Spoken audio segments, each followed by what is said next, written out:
মূলত এটি একটি সচেতনতামূলক প্রোগ্রাম। আমরা দেখতে পাচ্ছি অনেকেই মাস্ক ব্যবহার করছে, তারপরে যারা করছে না তাদেরকে সচেতন করার জন্য আমরা আইনের প্রয়োগও করেছি। আজকে মোবাইল কোর্টের মাধ্যমে মামলা হয়েছে, তাদেরকে জরিমানা প্রদান করা হয়েছে এবং যারা মাস্ক করছেন না হতদরিদ্র মানুষ তাদেরকে মাস্ক দেওয়া হচ্ছে এবং হয়তো অনেকের মাস্ক এই মুহূর্তে নেই তাদেরকেও মাস্ক দেওয়া হচ্ছে।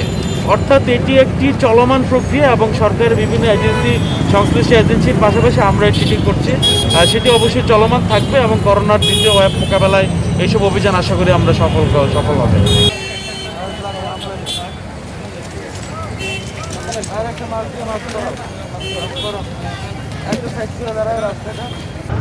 করোনার ফার্স্ট ওয়েভ আমরা সফলতার সাথেই মোকাবেলা করেছি আলহামদুলিল্লাহ। এখন দ্বিতীয় ঢেউ মোকাবেলা করার অংশ হিসেবে র্যাব 9-এর পক্ষ থেকে মোবাইল কোর্ট পরিচালনার পাশাপাশি মাস্ক বিতরণ কার্যক্রম আমাদের পক্ষ থেকে অব্যাহত আছে এবং থাকবে।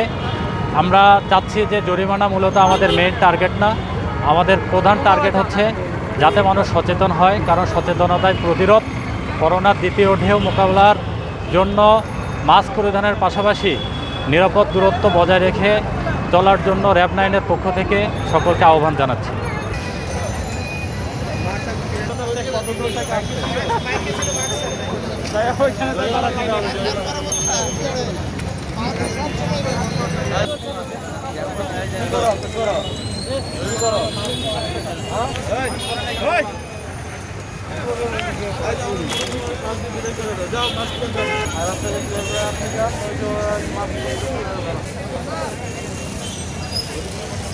তোমরা একদিকে না দাঁড়ায় লোকজন যেগুলো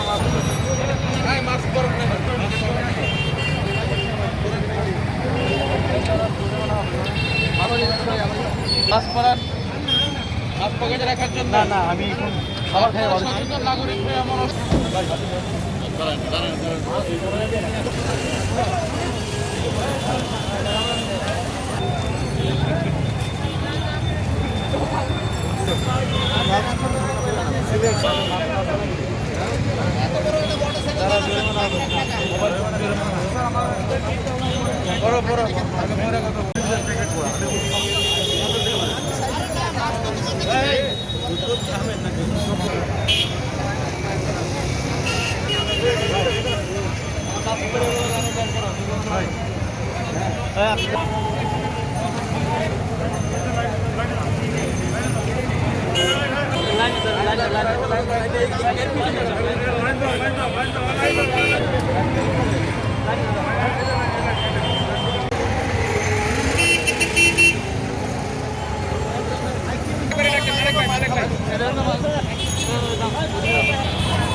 bisa